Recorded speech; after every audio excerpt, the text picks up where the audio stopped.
Chain ছিল, পরে আমি ওখানে বলি, পরে দেখি আমার গলায় চেন নেই।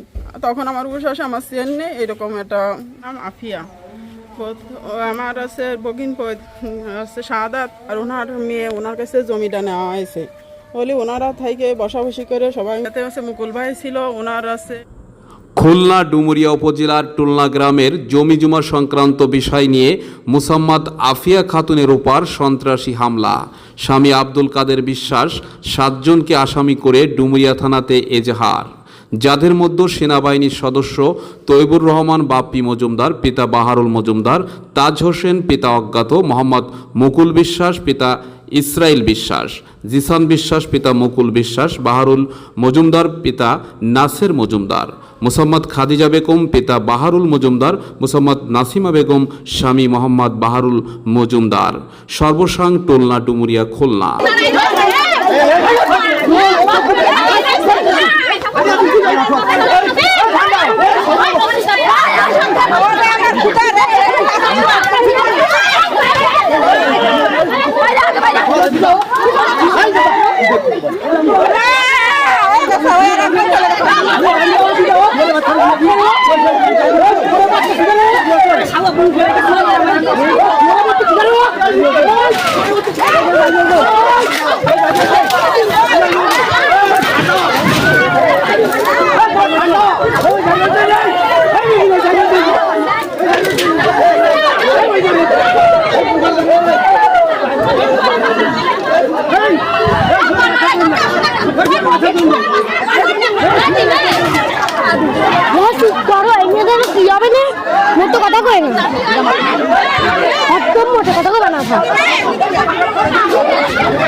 জানা যায় 7/9/2024 তারিখে আনুমানিক বেলা 12টায় এজাহারে উল্লেখিত আসামিগণের হাতে থাকা রড ও বাঁশের লাঠি দিয়ে আব্দুল কাদের বিশ্বাসের বাড়ির মেন ফটক ভেঙে বাড়িতে অনধিকার প্রবেশ করে এবং আব্দুল কাদের বিশ্বাসের ক্রয়কৃত সম্পত্তি ছেড়ে দিতে মর্মে 2,30,000 টাকা চাঁদা দাবি করলে বাড়িতে থাকা আব্দুল কাদেরের স্ত্রী আফিয়া খাতুন আসামিগণকে চাঁদা দিতে অস্বীকার করলে 1, 2 ও 3 নং আসামির হাতে থাকা লোহার রড দিয়ে 4, 5, 6 নং আসামির হাতে থাকা বাঁশের লাঠি দিয়ে মোসাম্মদ আফিয়ার শরীরের বিভিন্ন স্থানে এলোপাতাড়িভাবে মারপিট করতে থাকে।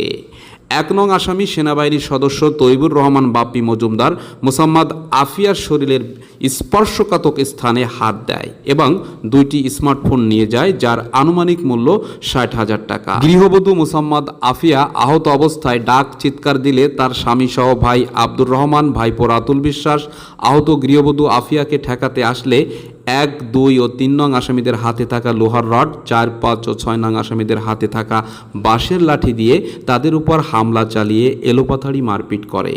গৃহবধূ আফিয়া গুরুতর আহত হয়ে ঘটনাস্থলে সংজ্ঞাহীন হয়ে পড়লে সকলের সহযোগিতায় খুলনা খুমেক মেডিকেল কলেজ হাসপাতালে ভর্তি করা হয়, যেখানে সুচিকিৎসার পরবর্তীতে গৃহবধূ আফিয়া নিজ বাসগৃহে ডুমুরিয়া টুলনাতে ফিরে আসেন।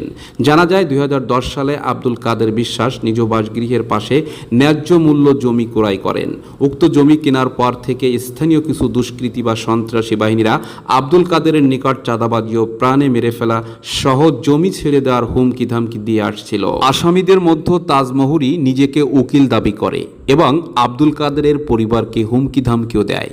বাপ্পি মজুমদার, বাহারুল মজুমদার সহ স্থানীয় সন্ত্রাসীরা আব্দুল কাদেরের উপর বিভিন্ন অমানসিক ও শারীরিক নির্যাতন চালিয়ে যাচ্ছে, যেমনটি বললেন আব্দুল কাদের তার নিজের মুখে। কত টাকা দেখেছে এটা বলেন? 400 জমি 10 লক্ষ টাকা দেয়। কার কাছ থেকে? মোহাম্মদ শাহাদাত হোসেনের কাছে।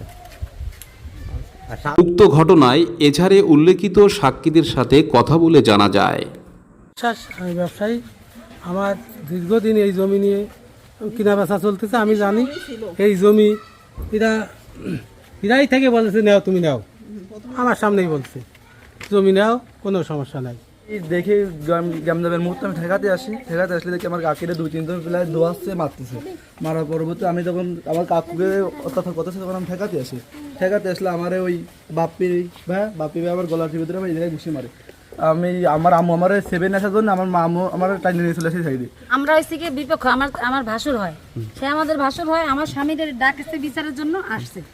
সে বিচারের জন্য আসার পরে এখানে ওই যাওয়ার পরে আসতে আসতে ওরা মারামারি শুরু হয়ে গেছে। আমরা এখানে আসছি, দাঁড়াইছি এখানে সারাসারির জন্য, যে আসতেছে তারাই বলতেছে যে আমরা হচ্ছে হাসিনার দলের লোক, রাজাকার, আমরা এই ভবিষ্যতে কি করেছি, তোরা কে কি আসবে ফালাই দেবো। ওটা হয়েছে আর কি শুনতে পারছি, তখন আসে দেখে পরিস্থিতি দেখি অনুকূলে, ঠিক আছে, তখন ঠেকাই দেওয়ার জন্য চেষ্টা করেছি, ঠিক আছে, ঠেকাই দেওয়ার জন্য চেষ্টা করেছে। যখন মানে পরিস্থিতি খুবই খারাপ, তখন নিজের থেকে আরেকজন ছিল সাথে, ইনামুল নাম করে, সে আসলে আসেনি এই জায়গায়, সেও চেষ্টা করেছে মনে করেন যে থামানোর জন্য, যাতে গ্যাঞ্জামটা না বাঁধে, আপোষের জন্য বা ওদেরকে জানাইছি যে আমরা আপনাদের কাছ থেকে কাকা জমি কিনেছে সাদাতের কাছ থেকে। আমাদেরকে ডাকছে সকাল 10টায়, এই পাশের জমি যে নিয়েছে উনি আমাকে ডাকছে যে আমি তো কাদের কাছে জমি বিক্রি করছি, তা আমি জমিটা বুঝিয়ে দেবো, তোমরা পাড়ার কিছু লোক আসো, মুরব্বীরা। আমি আসছি, আমার চাচারা আসছে, আমার ভাই বিরাদার, আমরা 10-15 জন লোক আসছি। আসার পরে যে জমিটা আমার বাইরে বুঝাই দিচ্ছে, উনি বলতেছে তোমরা দেখে নাও। পরে আমাদের দেখাই দিয়ে চলে গেছে, আমরা ওখানে বসেছিলাম, আমরা পাশের বাড়ি আমাদের, ওখানে যাওয়ার পরে কিছুক্ষণ পরে শুনি যে চিল্লি তা কী হয়েছে, দেখি ওই যে দেশি অস্ত্র দিয়ে নিয়ে এসে এদের মারধর করতেছে। পরে আমি সামনে আসছি যে তুমি মারো কেন, যার জমি সে যখন দখল দিয়ে যায় আর একজনে বুঝাই দেয় তখনই মারলে না, তোমরা পরে এসে কেন এই লোকটা মারতে চাও।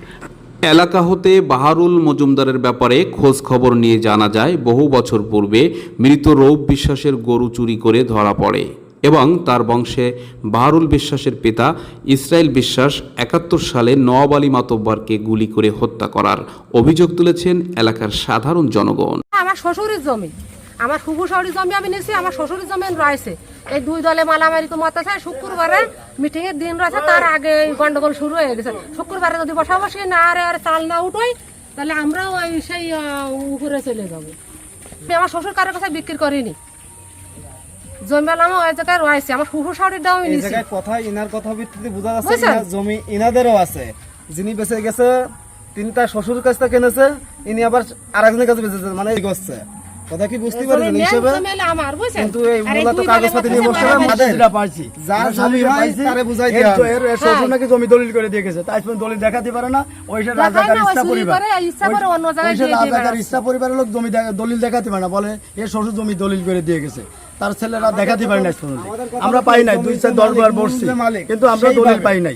উল্লেখ্য, উক্ত মামলায় তৈবুর রহমান বাপ্পি মজুমদার পিতা বাহারুল মজুমদার একজন সেনাবাহিনীর সদস্য হয়ে আইন অমান্য করে নারীর উপর আক্রমণ করার বিষয়টি এজাহারে উল্লেখ রয়েছে।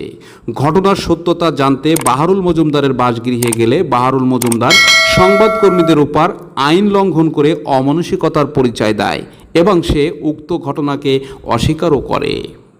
বিষয়টা আছে, আমি মোহাম্মদ বাহারুল ইসলাম, এই জমি জমা আমাদের না, আমার শালাদের, বুঝলেন, আমার শ্বশুরের সম্পত্তি, ওরা বিক্রি করেছে ওদের ব্যাপারে, কিন্তু এই বিষয়ে আমার কোনো বক্তব্য নেই এবং এর ভিতরে আমি কোনো সম্পূর্ণ আলাদা।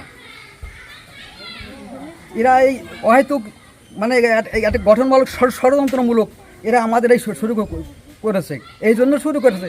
আমরা এখন আল্লাহর রহমতে আমরা স্টাবলিশ, আমার ছোটো ছেলে খুলনা ভার্সিটি ইংলিশ অনার্সের সমন্বয়কারী একজন মূলক হিসাবে এরা এই শুরু করেছে এবং এদের সাথে আমাদের কোনো পেশাদ নাই। বাহারুল ইসলাম মজুমদারের ব্যাপারে গভীর অনুসন্ধান চালিয়ে জানা যায় বাহারুল ইসলাম মজুমদার একজন সরলসুদা ইসলাম প্রিয় মানুষ। বাহারুল ইসলামের পরিবার ও বাহারুল চক্রান্তের শিকার। প্রতিপক্ষরা বা কিছু দুষ্কৃতিকারীরা বাহারুল ইসলামের পরিবারের উপর অমানসিক নির্যাতন চালাচ্ছে, এমন কথাই বললেন বাহারুল ইসলাম তার নিজের মুখ থেকে, এবং তাদের উপর মিথ্যা মামলা দিয়ে হয়রানি করা হচ্ছে, যে ব্যাপারে একটি কাউন্টার মামলা করা হয়েছে ডুমুরিয়া থানাতে। উক্ত মামলায় অনেকেই আসামি হয়েছে। খুলনা ডুমুরিয়া থানার অফিসার্স ইনচার্জ এম.এ. হকের সাথে কথা বলে জানা যায় আব্দুল কাদের বিশ্বাসের এজাহারের পরবর্তীতে বিবাদী একটি অভিযোগ করেছেন। যেহেতু এটা জমিজমা সংক্রান্ত বিষয়, তদন্ত করে ব্যবস্থা গ্রহণ করা হবে।